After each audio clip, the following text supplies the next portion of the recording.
പേര് ദേവിക GS. ഞാൻ മാനാന സെൻറ്ററിലാണ് പഠിച്ചത്. ഞാൻ കാസർഗോഡ് ജില്ലയിലാണ് താമസം. ഇതെൻ്റെ അച്ഛൻ സുരേഷൻ PV, പോലീസിലാണ് വർക്ക് ചെയ്യുന്നത്. ഇതെൻ്റെ അമ്മ ഗീത NV, റെയിൽവേയിലാണ് വർക്ക് ചെയ്യുന്നത്. പിന്നെ എൻ്റെ ബ്രദർ വിവേക് GS, അവരിപ്പോൾ കോഴിക്കോട് മെഡിക്കൽ കോളേജിൽ 3rd ഇയറിന് പഠിക്കുന്നു.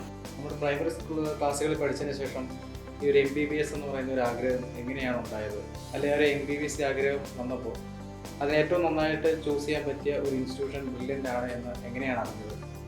അപ്പോൾ ആ ഒരു ബ്രില്യൻറ്റിലേക്ക് വന്നു കഴിഞ്ഞപ്പോൾ അവിടുത്തെ ക്ലാസ്സുകൾ, അവിടുത്തെ ടീച്ചേഴ്സ്, ഇപ്പോൾ നമ്മുടെ ഓരോ ദിവസത്തെ ഓരോ കാര്യങ്ങൾ ഷെഡ്യൂളുകൾ അനുസരിച്ചാണ് പോകുന്നത്, അല്ലെങ്കിൽ ഈ ഒരു റിസൾട്ടിലേക്ക് എത്തിക്കാൻ ബ്രില്യൻ്റ് എത്രമാത്രം സഹായിച്ചു എന്നാണ്. അപ്പോൾ ആ ഒരു കാര്യം നമുക്ക് പറയാൻ. അപ്പം കുട്ടിയായിരിക്കുന്ന സമയത്ത് ഒരിക്കൽ ഹോസ്പിറ്റലിൽ പോയപ്പോൾ നേഴ്സ് എനിക്കൊരു ഇഞ്ചക്ഷൻ തന്നു. അപ്പം അത് തിരിച്ചു കുത്താണെങ്കിൽ അതിനേക്കാളും വലുതായിട്ടുള്ള ഡോക്ടർ ആവണമെന്ന് ഞാൻ മനസ്സിലാക്കി ചെറിയ ക്ലാസ് പഠിക്കുമ്പോൾ. അപ്പം പിന്നെ കളിക്കുമ്പോഴൊക്കെ ഞാനായിരുന്നു എപ്പോഴും ഡോക്ടർ ആവുന്നത്, ബാക്കിയുള്ള ഒരു പേഷ്യൻസ്. അപ്പം അങ്ങനെയൊക്കെ ഭയങ്കര ആഗ്രഹം തോന്നിയൊരു സ്വന്തമായിട്ടൊരു ഡോക്ടർ ആവണം. പിന്നെ കേരളത്തിലെ ഏറ്റവും നല്ല ഇൻസ്റ്റിറ്റ്യൂട്ടാണ് ബ്രില്യൻ്റ്. അതുകൊണ്ട് ഏട്ടൻ അവിടെ ചേർന്നു. അപ്പോൾ അവൻ അവിടെ നല്ലൊരു ഉന്നത വിജയം കരസ്ഥമാക്കാൻ പറ്റി. അപ്പോൾ പിന്നെ ഞാനും അവിടെ ഓട്ടോമാറ്റിക്കലി പോയി. അങ്ങനെയാണ് ഞാൻ ബ്രില്യൻ്റിൽ എത്തിച്ചേർന്നത്. എൻട്രൻസ് എക്സാം എഴുതി കഴിഞ്ഞപ്പോൾ 700-ലധികം മാർക്ക് കിട്ടും എന്നുള്ള പ്രതീക്ഷ ഉണ്ടായിരുന്നു. അത് ഞാൻ ഇവിടെ ചേരുന്ന സമയത്ത് തന്നെ എന്തായാലും 700 മാർക്കിന് കൂടുതലുള്ളൊരു മാർക്കേ ഞാൻ വാങ്ങിക്കുള്ളൂ എന്നുള്ളൊരു വാശി എനിക്കുണ്ടായിരുന്നു. അപ്പം അതിന് വേണ്ടി തന്നെയാണ് ഞാൻ പഠിച്ചത്. ഇടയ്ക്ക് മാർക്ക് കുറഞ്ഞു പോവുമെങ്കിലും അവസാനം ആകുമ്പോഴത്തേക്ക് എന്തായാലും 700 മാർക്കിന് മുകളിൽ വാങ്ങിക്കണം എന്നുണ്ടായ ഒരു ആഗ്രഹം ഉണ്ടായിരുന്നു. അങ്ങനെയാണ് ഞാൻ പഠിച്ചത്. അത് മോള് ഈ ചുമരിന് എഴുതി വെക്കുമായിരുന്നു. ഡൽഹി എയിംസ് എഴുതി വെച്ചു. പിന്നെ പഠിക്കുമ്പോൾ ഇവിടെ ആദ്യം ഫസ്റ്റ് ഇതൊന്ന് നോക്കും, പിന്നെ ഡൽഹി എയിംസ്. അപ്പോൾ കണ്ണൻ സാർ അവിടെ നിന്ന് പറഞ്ഞത്, ദേവിക നിനക്ക് എന്തായാലും 710 മേലെ മാർക്ക് കിട്ടും, അത് നീ എന്തായാലും വാങ്ങണം. ബിജു സാറും ഇടയ്ക്ക് പറയും. പിന്നെ അവർ ഇവൾ ആരോഗ്യം ശ്രദ്ധിക്കുന്നു, ഇവർക്ക് ചെറിയ അലർജി ഇടയ്ക്ക് വരുന്നുണ്ടേ. അപ്പോൾ അവർ ഭയങ്കരത്തിൽ റിനു മിസ് ഇവള് ഭയങ്കരത്തിൽ ശ്രദ്ധിച്ചു. എന്താ വെച്ചാൽ എന്നോട് ഇപ്പം ബിജു സാർ ഇപ്പോൾ വിളിച്ചാൽ ചോദിക്കുന്നത്, ദേവികയുടെ അലർജി ഇതൊന്ന് മാറിക്കിട്ടിയോ? ഞാൻ പറഞ്ഞു ദൈവാനുഗ്രഹം കൊണ്ട് അത് അവിടെ നിന്ന് തന്നെ മാറിക്കിട്ടി. അങ്ങനെ അവർ ആരോഗ്യം നോക്കുന്നു. പിന്നെ ഇവൾ അടുക്കുന്ന ഉറങ്ങിപ്പോ, രാത്രി ഉറങ്ങാത്തോണ്ട് പകൽ ഉറങ്ങും. കണ്ണൻ സാർ ഇവൾ അറ്റൻഡൻസ് ഉണ്ട് എന്ന് ഉറപ്പിക്കും. എന്നിട്ട് റിനു മിസ്സിനെ വിളിക്കും, ദേവിക എത്തിയില്ലല്ലോ പറഞ്ഞിട്ട്. അങ്ങനെ അവർ ഭയങ്കര കെയറാണ്. നമുക്കത് അത് വലിയൊരു ഇതാണ്. പിന്നെ പ്രിൻസിപ്പൾ അച്ഛൻ പറഞ്ഞ ഭക്ഷണത്തിന്റെ കാര്യം പിള്ളേർ ഭയങ്കര സംഭവമാണ് സ്കൂളിൽ. എല്ലാം കൊണ്ട് ഇവൾ ആടെ ഒരാളാണ്. അതെ അതെ, ഭയങ്കര കെയറിങ് ആണ്. അതെ. സ്കൂൾ പഠനമൊക്കെ ഞാൻ 10ാം ക്ലാസ് വരെ പഠിച്ചത് കേന്ദ്ര വിദ്യാലയത്തിലാണ്. 10ാം ക്ലാസ്സിൽ CBSE ബോർഡ് എക്സാമിന് 99.2% കിട്ടിയായിരുന്നു.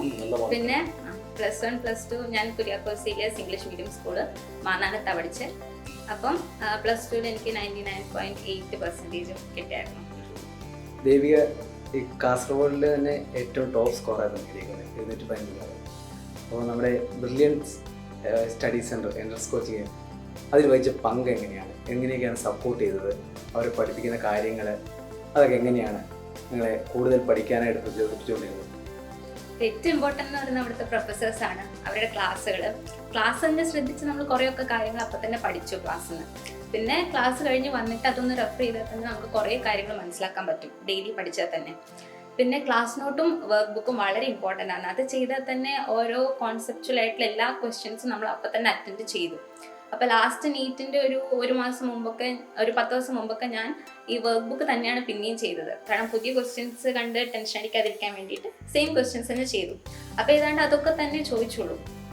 പിന്നെ ലേണിംഗ് ആപ്പിനെ കുറിച്ച് പറയുകയാണെങ്കിൽ ഞാൻ നീറ്റിൻ്റെ 2-3 മാസം മുമ്പേ മാക്സിമം ക്വസ്റ്റ്യൻസ് ലേണിംഗ് ആപ്പിൽ നിന്ന് ചെയ്യാൻ ശ്രമിച്ചു. അപ്പോൾ തന്നെ ഓരോ ചാപ്റ്റർ മാക്സിമം തറവായി, മാക്സിമം ക്വസ്റ്റ്യൻസ് കണ്ടു. അവിടുത്തെ level 1 level 2 ഒക്കെ മാക്സിമം ചെയ്യാൻ ശ്രമിച്ചായിരുന്നു. പിന്നെ ക്ലാസ് ടീച്ചർ കണ്ണൻ സാർ ആയിരുന്നു. സാർ ഭയങ്കര സപ്പോർട്ടീവ് ആയിരുന്നു. സാർ ഇപ്പം മാർക്ക് ഇച്ചിരി കുറയുമ്പോഴൊക്കെ വിളിപ്പിക്കും. എന്നിട്ട് സാർ വയ്ക്കും, ദേവിക എന്തായാലും 710 മുകളിൽ എന്തായാലും വാങ്ങണ്ടേ. അപ്പോൾ എനിക്ക് മാർക്ക് ചിലപ്പം ഭയങ്കര കുറവായിരിക്കും, എന്നാലും സാർ അങ്ങനെയൊക്കെ പറയും. അതൊക്കെ ഭയങ്കര മോട്ടിവേഷനായിരുന്നു. പിന്നെ റീനു മിസ് ഹോസ്റ്റലിൽ എനിക്കിപ്പോൾ മാർക്ക് കുറഞ്ഞില്ലെങ്കിലും മിസ് റാൻഡമായിട്ട് വന്നിട്ട് നല്ല മാർക്ക് കിട്ടും, എനിക്ക് എന്തായാലും കിട്ടുന്നൊക്കെ ഇടയ്ക്കിടയ്ക്ക് പറഞ്ഞുകൊണ്ടിരിക്കും.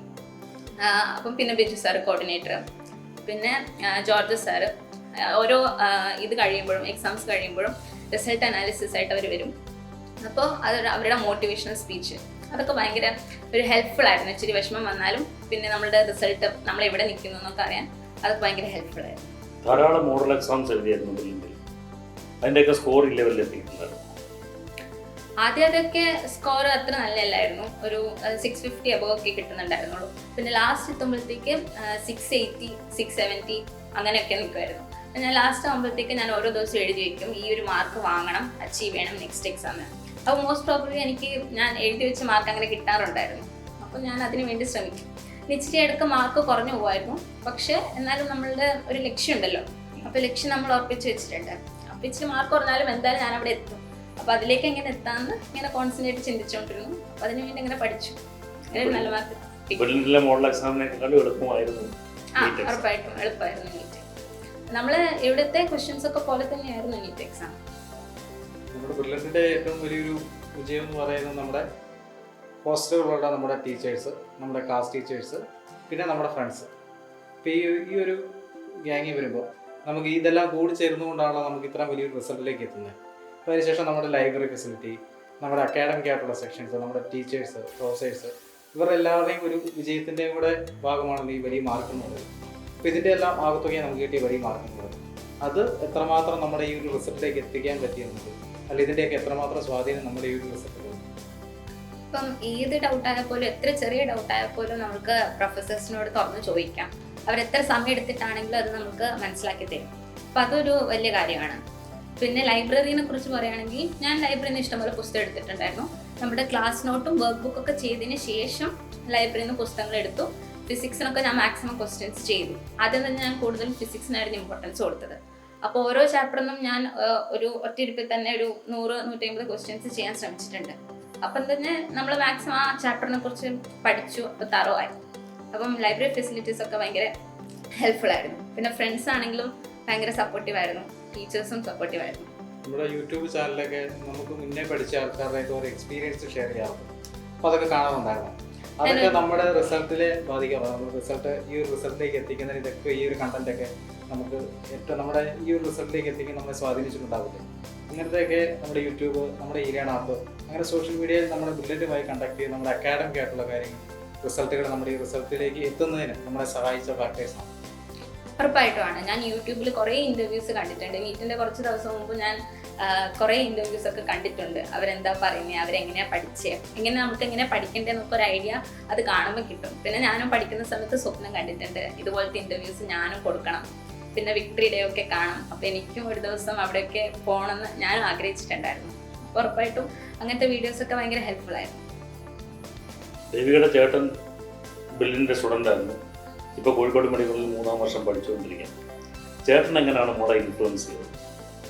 ചേട്ടൻ ഭയങ്കര സപ്പോർട്ടീവ് ആയിരുന്നു. എനിക്ക് ഇച്ചിരി വിഷമം വരുമ്പോൾ ഞാൻ അവനെയാണ് വിളിക്കാറ്. അപ്പോൾ അവൻ എന്നെ ഒരുപാട് ചീറപ്പ് ചെയ്യും. പിന്നെ ആദ്യമൊക്കെ അവൻ എനിക്ക് ഡൗട്ട്സ് പറഞ്ഞു തരുമായിരുന്നു. പിന്നെ എന്തായാലും നിന്നെ കൊണ്ട് പറ്റുന്ന അവൻ ഒരുപാട് പ്രാവശ്യം പറഞ്ഞുകൊണ്ടിരുന്നു. എന്നിൽ അവന് ഭയങ്കര പ്രതീക്ഷ ഉണ്ടായിരുന്നു. അപ്പോൾ അവൻ എപ്പോഴും എന്നെ മോട്ടിവേറ്റ് ചെയ്തുകൊണ്ടിരിക്കും. അപ്പോൾ അവനെ വിളിച്ച് എനിക്ക് ഭയങ്കര സന്തോഷമായിരുന്നു. ചേട്ടൻ കോഴിക്കോട് മെഡിക്കലിൽ പഠിക്കുന്നു. മോക്ക് ഏത് ക്യാമ്പസിൽ പോകണമെന്നാണ് ആഗ്രഹം? എനിക്ക് എയിംസ് പോകണമെന്ന് ഞാൻ ആദ്യമേ ആഗ്രഹിച്ചിട്ടുണ്ടായിരുന്നത്. അപ്പം അതിനു വേണ്ടിയൊക്കെയാണ് ഞാൻ പ്രിപ്പയർ ചെയ്തത്, ഇതൊക്കെ മനസ്സിൽ വെച്ചിട്ട്. ഇപ്പൊ ആഗ്രഹം സൗകര്യമായിരിക്കും എന്നാണ് തോന്നുന്നത്. തീർച്ചയായും ഇല്ല, അത് നമുക്ക് നടക്കട്ടെ. അതിനുവേണ്ടി സർവേശ്വരനോട് ഞങ്ങളും പ്രാർത്ഥിക്കാം. അതുപോലെ തന്നെ നീറ്റ് എഴുതുന്ന ധാരാളം കുട്ടികൾ ഉണ്ട്. അടുത്ത ഒരു 2025-26 വർഷങ്ങൾ തൊട്ട് ധാരാളം കുട്ടികൾ വരുന്നുണ്ട്. ഇവരോട് മോക്ക് പറയാനുള്ളത് എന്താണ്? മോളുടെ ഒരു സ്റ്റഡി പ്ലാൻ, ഒരു ടൈം ടേബിൾ, ഇങ്ങനെയൊക്കെയുള്ള കാര്യങ്ങളാണ് അവർക്കും അറിയേണ്ടത്. എങ്ങനെ പഠിച്ചു, എങ്ങനെ നേടി, അത് അവരോട് എന്തൊക്കെയാണ് അവരോട് മോക്ക് കമ്മ്യൂണിക്കേറ്റ് ചെയ്യാനുള്ളത്? ഇനീഷ്യലി ഞാൻ +1 ചേരുമ്പോഴത്തേക്ക് എനിക്ക് എങ്ങനെയാണ് ബ്രില്യൻറ്റിൽ വന്ന് പഠിക്കേണ്ടതെന്നൊന്നും മനസ്സിലായിട്ടുണ്ടായിരുന്നില്ല. ക്ലാസ്സുകളൊക്കെ ആദ്യം 2.5 മണിക്കൂറൊക്കെ ചിലപ്പം ഉറക്കമൊക്കെ വരും. അപ്പോൾ ആദ്യം പിന്നെ വീട് മാറി നിൽക്കുന്നതിൻ്റെ ചില ബുദ്ധിമുട്ടുകളൊക്കെ ആദ്യം ഇനീഷ്യലി ഉണ്ടാവും. പിന്നെ നമ്മളുടെ ആഗ്രഹം, അതിൻ്റെ തീവ്രത കാരണം നമ്മളിതൊക്കെ ഒന്ന് മറികടന്ന് നമ്മൾ നന്നായി വരാൻ ശ്രമിക്കുകയാണ് ചെയ്യുന്നത്. ഇനീഷ്യലി ഞാൻ പറഞ്ഞതുപോലെ ഫിസിക്സിനാണ് കൂടുതൽ ഇമ്പോർട്ടൻസ് ഞാൻ കൊടുത്തിരുന്നത്. കാരണം ലാസ്റ്റൊക്കെ ആകുമ്പോഴത്തേക്ക് നമ്മൾക്ക് ഏറ്റവും കോൺഫിഡൻസ് ഉണ്ടാകുന്നത് ഫിസിക്സ് ഒക്കെയാണ്. കാരണം അത് മറക്കാൻ അധികമില്ല. ബയോളജിയും കെമിസ്ട്രി ഒക്കെ ആണെങ്കിൽ കൂടുതൽ മറന്നു പോകും, നമ്മൾ പിന്നെയും വായിക്കണം. പക്ഷെ ഫിസിക്സ് കുറച്ച് ക്വസ്റ്റ്യൻസ് നമ്മൾ ചെയ്തു കഴിഞ്ഞാൽ പിന്നെ നമുക്ക് പിന്നെ ഏത് ക്വസ്റ്റ്യൻ വന്നാലും ചെയ്യാൻ പറ്റും. ക്ലാസ് നോട്ടും വർക്ക് ബുക്കും ആദ്യം ചെയ്യണം, എന്നിട്ട് മറ്റുള്ള പുസ്തകങ്ങൾ ചെയ്തു നോക്കണം. ഒരിക്കലും തിയറി നിങ്ങൾ നോട്ട് എന്നല്ലാതെ വേറെ പുസ്തകങ്ങൾ എടുത്ത് പഠിക്കരുത്. ഒരുപാട് തിയറിയെ നമ്മളെല്ലാം മറന്നു പോകും. പിന്നെ ഇക്വേഷൻ ബുക്ക് ആക്കണം എന്ന് നിർബന്ധമൊന്നുമില്ല. അത് നമ്മൾ ഒരുപാട് ക്വസ്റ്റ്യൻസ് ചെയ്യുമ്പോൾ ഇക്വേഷൻസ് ഒക്കെ നമ്മൾ തന്നാലെ പഠിക്കും. അപ്പം നമ്മളതിന് വേറെ സമയം കണ്ടെത്തി സമയം കൂടുതൽ കളയേണ്ട ആവശ്യമില്ല. പിന്നെ പറയുകയാണെങ്കിൽ നമ്മുടെ ഇ ലേണിംഗ് ആപ്പിൽ ഇഷ്ടംപോലെ ക്വസ്റ്റ്യൻസ് ഉണ്ട്. അപ്പോൾ അതൊക്കെ ചെയ്താൽ തന്നെ ഫിസിക്സ് ഏതാണ്ട് സെറ്റ് ആവും. പിന്നെ കെമിസ്ട്രീൻ്റെ കാര്യം പറയുകയാണെങ്കിൽ inorganic chemistry, physical chemistry, organic chemistry ഉണ്ട്. അപ്പോൾ ഓർഗാനിക് കെമിസ്ട്രി NCERT ആണ് ഏറ്റവും ഇമ്പോർട്ടൻറ്റ്. ആദ്യം ഞാൻ നോട്ടാണ് പഠിച്ചത്. കാരണം ബ്രില്യൻറ്റിൻ്റെ ആദ്യം ടെസ്റ്റ് വെക്കുന്ന സമയത്ത് കുറച്ച് എക്സ്ട്രാ ആയിട്ടും ചോദിക്കും. അപ്പോൾ നമ്മുടെ കോൺഫിഡൻസ് പോകാൻ പാടില്ലല്ലോ. ഓർഗാനിക് കെമിസ്ട്രി കുറച്ച് ആൾക്കാർക്ക് പേടിയാണ്. പക്ഷെ ആദ്യമേ നമ്മളതിന് ഇഷ്ടപ്പെട്ട് പഠിക്കണം. നിങ്ങൾക്ക് എന്താണോ പേടിയെന്ന് തോന്നുന്നത് അതിനെ കൂടുതൽ ഇഷ്ടപ്പെടാൻ ശ്രമിക്കണം. അത് നിങ്ങൾ എടുത്തിരിക്കുന്ന ഫ്രണ്ട്സിനോട് എനിക്കത് കൂടുതൽ ഇഷ്ടമാണെന്നൊന്ന് പറഞ്ഞു നോക്കിയാൽ മതി. അപ്പം പിന്നെ കൂടുതൽ സമയം അതിനു വേണ്ടി ചിലവഴിച്ചാൽ തന്നെ നിങ്ങൾക്ക് ആ ചാപ്റ്ററും ആ ഒരു ഡിഫിക്കൽട്ട് പോർഷൻ ആണെങ്കിൽ അത് തന്നെ ഇഷ്ടമായിക്കോളും. പിന്നെ ഓർഗാനിക് കെമിസ്ട്രി പറയുകയാണെങ്കിൽ എനിക്കത് ഭയങ്കര ഇഷ്ടമായിരുന്നു.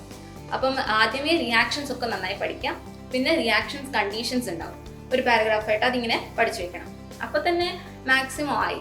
അപ്പോൾ നോട്ട് പ്രൊഫസേഴ്സ് പഠിപ്പിക്കുന്ന സമയത്ത് മാക്സിമം നന്നായി ഓരോ ദിവസവും റിവൈസ് ചെയ്യാൻ ശ്രമിക്കണം.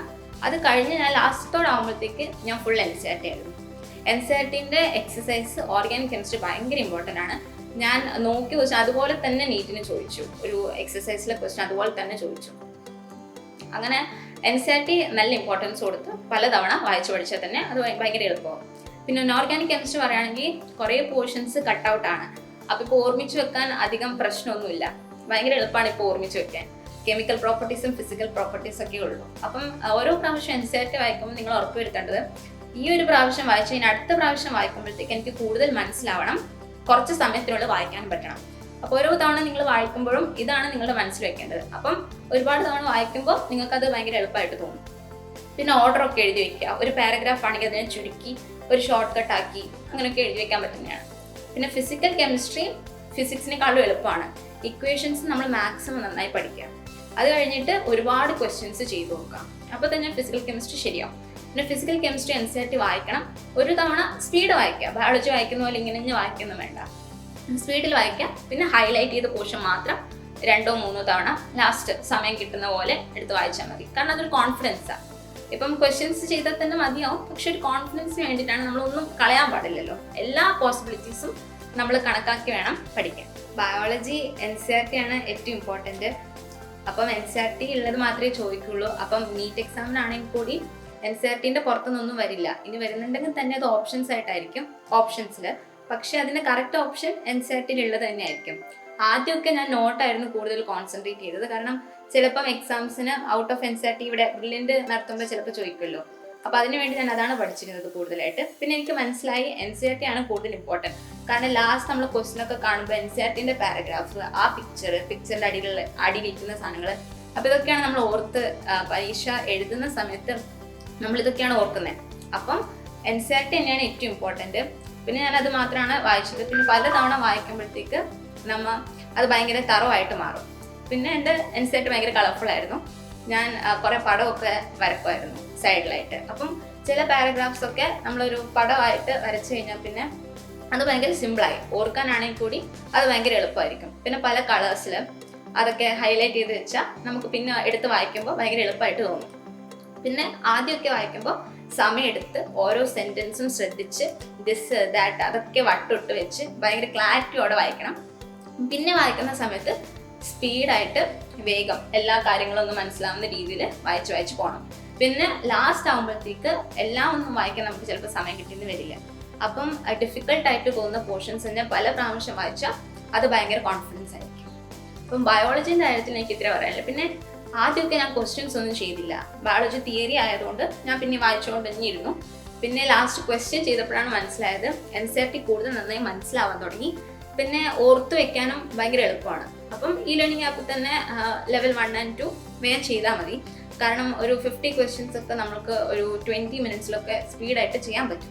അപ്പം ബയോളജി കൂടി നിങ്ങൾ ക്വസ്റ്റ്യൻസ് ചെയ്യാൻ നന്നായി ശ്രദ്ധിക്കണം. അപ്പം ഇത്രയാണ് പ്രിപ്പറേഷൻ സ്ട്രാറ്റജിയെ കുറിച്ച് പറയാനുള്ളത്. പിന്നെ മണിക്കൂറുകൾ ഞാൻ എണ്ണാറില്ല. പിന്നെ പഠിത്തം തന്നെയാണല്ലോ. ഞാൻ മറ്റു കാര്യങ്ങൾക്കൊക്കെ വളരെ ചുരുക്കം സമയം മാറ്റി വെച്ചിട്ടുള്ളൂ. ഇപ്പോൾ ഹോസ്റ്റലിലാണെങ്കിൽ കൂടി സംസാരിച്ച് അധികം സമയം കളയാറില്ല. നമ്മളെല്ലാവരോടും ചിരിക്കുക, എന്തെങ്കിലും ഹെൽപ്പ് വേണമെങ്കിൽ അതൊക്കെ ചെയ്തു കൊടുക്കുക. ബാക്കി സമയത്ത് നമ്മൾ മാക്സിമം നന്നായിട്ട് പഠിക്കാൻ തന്നെ ശ്രമിക്കുക. ആഘോഷങ്ങളൊക്കെ വരും, അതൊന്നും ചെറുതായിട്ടൊന്ന് സാക്രിഫൈസ് ചെയ്ത് കഴിഞ്ഞാൽ നമുക്ക് നീറ്റ് എക്സാം കഴിയുമ്പോൾ നല്ല റിസൾട്ടൊക്കെ വാങ്ങിക്കഴിഞ്ഞാൽ നന്നായി സന്തോഷിക്കാൻ പറ്റും. അപ്പം അത് ജസ്റ്റ് ഒന്ന് അടക്കി വെച്ച് കഴിഞ്ഞാൽ നമുക്ക് പിന്നെ ഒരുപാട് സന്തോഷിക്കാൻ പറ്റും. ആസ് എ പേരന്റ് എന്ന നിലയിൽ ദേവിക്ക് ഇത്രയും മാർക്ക് പ്രതീക്ഷിച്ചിരുന്നോ? അല്ലെ ഈ ഒരു പ്രൗഡ് മൊമെന്റിനെ ആസ് എ പേരന്റ് എന്ന നിലയിൽ എങ്ങനെ നോക്കിക്കാണും? എന്തെങ്കിലും ദേവികയ്ക്ക് ഇങ്ങനെ ഒരു മാർക്ക് കിട്ടുമെന്ന് എനിക്ക് മുന്നേ അറിയായിരുന്നു. എന്താ വെച്ചാൽ ഇവള് ഈ മെല്ലെ തിന്നാൻ മുള്ളും തിന്നാന്നില്ല രീതി. ആദ്യം പഠനം ഇവള് സ്ലോ പോകും. പിന്നെ ലാസ്റ്റ് ആകുമ്പോൾ ഇവൾ എന്തെങ്കിലും പിടിക്കും. എന്താ വെച്ചാൽ ഇവള് ചെറുതിലേ ഇല്ലൊരു സ്വഭാവമാണ്. ആദ്യം പഠിക്കാൻ തുടങ്ങുമ്പോൾ ഫസ്റ്റ് തന്നെ ഇവിടെ നിന്ന് കയറി അങ്ങ് മേയില്ല, പിന്നെ അങ്ങോട്ട് ഒരു മേയലാണ്. പിന്നെ ഇവളത് വാങ്ങിക്കുന്ന എനക്കുറപ്പുണ്ടായിരുന്നു. എന്താ വെച്ചാൽ ഞങ്ങളെന്ന് വെച്ചാൽ 4 മാസം നിൽക്കുകയും ചെയ്തിരുന്നു. അതുകൊണ്ട് ഇതെന്തെങ്കിലും നേടുന്നില്ല. പിന്നെ 10ാം ക്ലാസ്സിൻ്റെ മാർക്ക് ഇതുപോലെ തന്നെ ഫസ്റ്റ് ഇവളായിരുന്നില്ല ക്ലാസ് ഫസ്റ്റ്. ലാസ്റ്റ് ആകുമ്പോൾ ഇവളെ പേര് അവരവിടെ ഒരു കല്ലിൽ ഫ്രെയിം ചെയ്ത് വെച്ചിട്ടുണ്ട്. എന്താ വെച്ചാൽ എറണാകുളം റീജിയണിൽ ഫസ്റ്റ് എന്ന് പറഞ്ഞിട്ട്. അപ്പോൾ ഇവള് സംഭവമാണെന്ന് എനിക്ക് മുന്നേ അറിയാം. അങ്ങനെയാണ് ഞാൻ ലീവ് എടുത്തിട്ട് 4 മാസം ലീവ് എടുത്ത് ഇവളൊന്നിച്ച് നിൽക്കുന്നത്. അച്ഛനെന്താ പറയാനുള്ളത്? ഒരിക്കലും ഇവരോട് പഠിക്കണം എന്ന് പറയേണ്ട ഒരു ആവശ്യം ഇതുവരെ വന്നിട്ടില്ല. 1ാം ക്ലാസ് മുതൽ തന്നെ അവളുടെ ഇഷ്ടത്തിന് അവൾ പഠിക്കും. ഒരിക്കലും പഠിക്കണം എന്ന് പറയണ്ട, ഉറങ്ങണം, ഭക്ഷണം കഴിക്കണം മാത്രമേ പറയേണ്ട ഒരു സാഹചര്യം വന്നു. ആ ഒരു വിശ്വാസം ഉണ്ടായിരുന്നു. ഇപ്പം മോക്ക് കിട്ടിയിരിക്കുന്ന സ്കോർ എന്ന് ഇന്ത്യയിലെ ടോപ്പ് സ്കോറിലൊന്നാണ് 715 മാർക്ക്. അത് ഒരു ചോദ്യമാണ് മോക്ക് തെറ്റിയിരിക്കുന്നത്. ബാക്കിയെല്ലാം ശരിയാണ്. ഇവിടെ നേരത്തെ സംസാരിച്ച പറഞ്ഞ ഒരു ചോദ്യം അറിയാവുന്ന തെറ്റിച്ചാണെന്നുള്ളത് അല്ലേ? അറിയാൻ കയ്യിൽ നിന്ന് പോയത്. ഇത്രയും സ്കോർ മോക്ക് കിട്ടി. ഇതിൽ ഏറ്റവും ആ സമയത്ത് ഇത് റിസൾട്ട് അറിഞ്ഞപ്പോഴത്തേക്ക് സാറിന് എന്താ ഫീൽ ചെയ്തു? സന്തോഷമുണ്ട്. ആഗ്രഹമായിരുന്നു.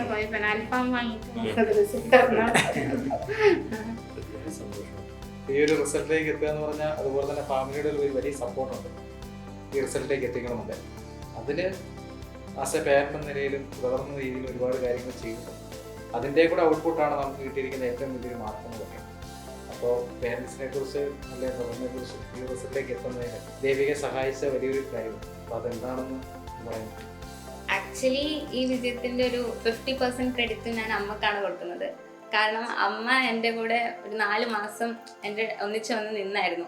അപ്പോൾ അതിനുവേണ്ടി അമ്മ ഒരുപാട് സാക്രിഫൈസുകളൊക്കെ ചെയ്തിട്ടുണ്ട്. പിന്നെ അമ്മയുടെ ഭയങ്കര ആഗ്രഹമാണ് ഈ ഒരു നല്ലൊരു മാർക്ക് വാങ്ങണം, ഇതുപോലെ ഇൻ്റർവ്യൂസിൽ പങ്കെടുക്കണം എന്നൊക്കെ ഉള്ളത്. അപ്പോൾ അതൊക്കെ സാധിച്ചു കൊടുക്കാൻ പറ്റിയതിൽ ഭയങ്കര സന്തോഷമുണ്ട്. പിന്നെ അച്ഛനാണെങ്കിൽ ഇടയ്ക്ക് വിളിച്ചിങ്ങനെ ചോദിക്കുമായിരുന്നു നല്ല മാർക്ക് കിട്ടുന്നില്ലേ. അപ്പം ചില സമയത്ത് നല്ല മാർക്ക് അല്ലെങ്കിൽ കൂടി എന്തായാലും നല്ല മാർക്ക് വാങ്ങിക്കണം എന്ന് അപ്പം എനിക്ക് ഒരു വാശി വരുമായിരുന്നു. അപ്പം അച്ഛനും ഭയങ്കര സപ്പോർട്ടീവായിരുന്നു. മാർക്ക് കുറഞ്ഞാൽ കൂടി നല്ലത് കിട്ടും എന്ന് ഇടയ്ക്ക് പറയുമായിരുന്നു. പിന്നെ ചേട്ടനാണെങ്കിൽ എന്നെ എപ്പോഴും ചീറപ്പ് ചെയ്യായിരുന്നു. അവൻ മോട്ടിവേഷണൽ സ്പീച്ചസ് തരുമായിരുന്നു. പിന്നെ ഡൗട്ടുകളൊക്കെ ഇനീഷ്യലി ആദ്യം ഉണ്ടായപ്പോൾ അതൊക്കെ ക്ലിയർ ചെയ്ത് തരുമായിരുന്നു. അപ്പോൾ അവൻ്റെ ഒരു സപ്പോർട്ട് വലുതായിട്ട് കിട്ടിയിട്ടുണ്ട്. പിന്നെ ദൈവാനുഗ്രഹം, പിന്നെ ബ്രില്യൻറ്റ്, ഇവിടെ എല്ലാവരുടെയും കൂടിയുള്ള ഒരു ഇൻപുട്ട് കാരണമാണ് കിട്ടുന്നത്. അല്ലാതെ നമ്മൾ മാത്രം വിചാരിച്ചുകൊണ്ട് കിട്ടില്ല. മോൻ പോയപ്പോൾ ബ്രില്യൻറ്റ് ചൂസ് ചെയ്യാൻ ആദ്യമായിട്ട് ചൂസ് ചെയ്യാനുള്ള കാരണം കഥയാണ് സത്യം പറഞ്ഞാൽ. അത് എനിക്കുണ്ടല്ല, ഇവരെന്തെങ്കിലും ഒരു നല്ല ഇവരെപ്പം പറയും ഇവര് ഒന്നും ആയിട്ടാണ്. അപ്പോൾ ഞാൻ വിചാരിക്കും മക്കളെന്തായാലും എന്തെങ്കിലും ഒന്നാവണം. അപ്പോൾ ഞാൻ ഒരു കോഴിക്കോട് പഠിക്കുന്ന ഒരു കുട്ടീനെ അവിടെ ഗ്രൗണ്ടിൽ വെച്ചിട്ട് പരിചയപ്പെട്ടു. അപ്പോൾ ഞാൻ ചോദിച്ചു മോക്ക് ഇതെങ്ങനെ കിട്ടിയത്. അപ്പോൾ ആ കുട്ടി ഒരു കിട്ടിയ കഥ പറഞ്ഞു. ഞാനിങ്ങനെ അവിടെ ബ്രില്യൻറ്റിൽ +1 +2 അങ്ങനെ പഠിച്ചിട്ട് കിട്ടി. അപ്പോൾ ഞാൻ ആ റൂട്ടൊന്ന് ചോദിച്ചു കൊച്ചിന്. അപ്പോൾ ഒരു പേപ്പറിൽ വരുന്നു. അപ്പോൾ പേപ്പറിൽ വന്ന സമയത്ത് ഞാൻ ഡെയിലി പേപ്പർ വായിക്കാം. അപ്പോൾ അങ്ങനെ പേപ്പർ വായിച്ച് ഇങ്ങനെ ആ പരസ്യം കണ്ട് മോനൊക്കെ എക്സാം എഴുതിച്ചു. അപ്പോൾ അവൻ അങ്ങനെ കയറി. അങ്ങനെയാണ് ബ്രില്യൻറ്റ് എന്തായാലും ഒരു സംഭവം നമുക്ക് മുന്നേ അറിയാം. എന്തായാലും അടുത്ത റിസൾട്ട് നമ്മൾ പേപ്പർ വായിക്കുന്നതുകൊണ്ട് റിസൾട്ടിനെ കുറിച്ച് നല്ല ഒരു ധാരണയുണ്ട്. അപ്പോൾ എന്തായാലും നല്ലൊരു ഇൻസ്റ്റിറ്റ്യൂട്ട് ചേർക്കണം എന്ന് നമുക്ക് എന്തായാലും നല്ല ലെവൽ എത്തിക്കണമല്ലോ. അപ്പോൾ നല്ലൊരു ഇൻസ്റ്റിറ്റ്യൂട്ട് കണ്ടുപിടിച്ചാലേ നമുക്കത് നമ്മുടെ ആഗ്രഹം സഫലീകരിക്കാൻ പറ്റും. മോന് പ്രത്യേക ആഗ്രഹമൊന്നുമില്ല. ഇതല്ലേ എൻ്റെ സ്വന്തം ആഗ്രഹത്തിനാണ് അവനെ അങ്ങനെ ആക്കി വെച്ചത്. ഇവളത് പിന്നെ ഇവളെ ആഗ്രഹം തന്നെയാണ്. ബ്രില്യൻറ്റ് ചൂസ് ചെയ്യുന്ന പറഞ്ഞത് അറിഞ്ഞാണ് ബ്രില്യൻറ്റിനെ കുറിച്ച് അറിഞ്ഞാണ്. അപ്പോൾ കുട്ടിയെ കൊണ്ട് നമ്മുടെ ചേട്ടനെ കൊണ്ട് അവിടെ ചേർത്തു എന്ന് പറഞ്ഞു. അപ്പോൾ ചേർത്ത് കഴിഞ്ഞ് ബ്രില്യൻറ്റിനെ കുറിച്ച് നമുക്ക് സ്വന്തമായിട്ട് അറിയുന്ന ഒരു എക്സ്പീരിയൻസ് ഉണ്ടല്ലോ കുട്ടി അവിടെ പഠിച്ചപ്പോൾ. ആ എക്സ്പീരിയൻസ് എങ്ങനെയായിരുന്നു? എനിക്കും അന്നേരം നല്ലൊരു മതിപ്പാണ്. ഇതുപോലെ വാർഡന്മാരെ കുറിച്ച് പറയാം. നമ്മളിപ്പം കാണുന്നത് ഫസ്റ്റ് തന്നെ കാണുന്നത് വാർഡന്മാരാണ്. അപ്പോൾ അവർ പറഞ്ഞ എൻ്റെ മോനെ ഞാനിപ്പോൾ അവരോട് ഞാൻ വിചാരിക്കും ഞാനെപ്പോൾ പോയി കഴിഞ്ഞാൽ എല്ലാവരോടും വർത്താൻ പറയും. ഞാൻ എന്തെങ്കിലും ഇങ്ങനെ സ്വീറ്റ്സ് എല്ലാം കൊണ്ടിട്ട് അങ്ങനെയൊന്നും വിചാരിക്കരുത്. അങ്ങനെയല്ല, ഒരു സ്നേഹത്തിൻ്റെ ബേസിൽ അങ്ങനെ ഞാനുമായിട്ട് വാർഡന്മാർക്കെല്ലാം ഏകദേശം നല്ലൊരു പരിചയ. അപ്പോൾ ഞാൻ ഇരിക്കുന്ന പരിചയപ്പെട്ടുകൊണ്ടാണ് അപ്പോൾ ഈ കുഞ്ഞുങ്ങളെ ഇങ്ങനെ ശ്രദ്ധിക്കണം. അപ്പോൾ ഇവന് ഭയങ്കര കെയറിങ് ആണ്. പക്ഷെ മോനും ഒരു പാക്കാണ്. അപ്പോൾ എല്ലാം കൊണ്ട് എനിക്ക് നന്നായിട്ട് ഇഷ്ടപ്പെട്ടു ബ്രില്യൻറ്റ്.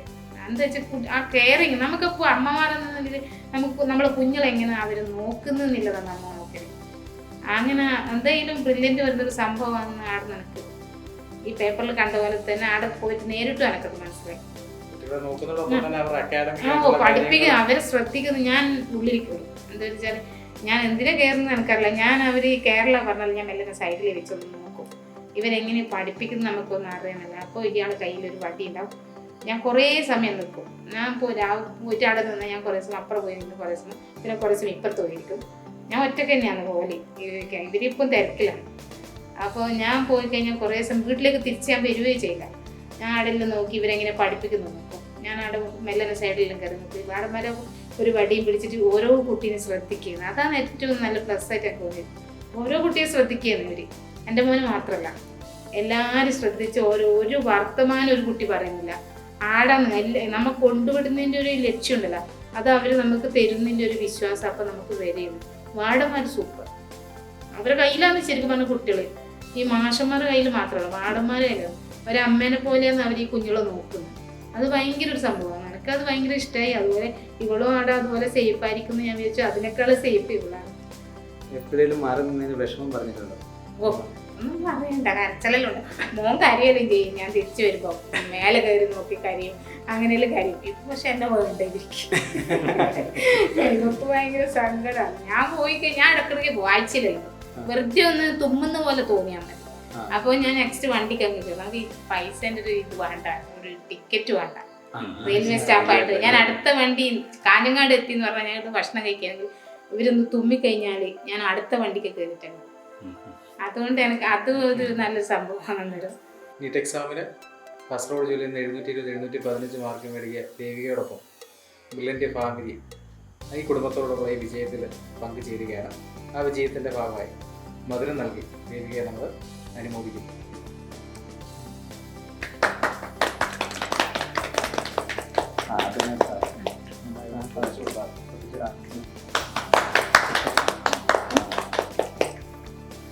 എൻട്രൻസ് സംബന്ധമായ വാർത്തകളും അപ്ഡേഷനുകളും ഏറ്റവും വേഗം ആധികാരികമായി അറിയാൻ ബ്രില്യൻ സ്റ്റഡി സെന്റർ പാല യൂട്യൂബ് ചാനൽ സബ്സ്ക്രൈബ് ചെയ്യുക. ബെൽ ഐക്കൺ അമർത്തുക. ഈ വീഡിയോ മറ്റ് സുഹൃത്തുക്കളിലേക്കും ഷെയർ ചെയ്ത് നൽകുക.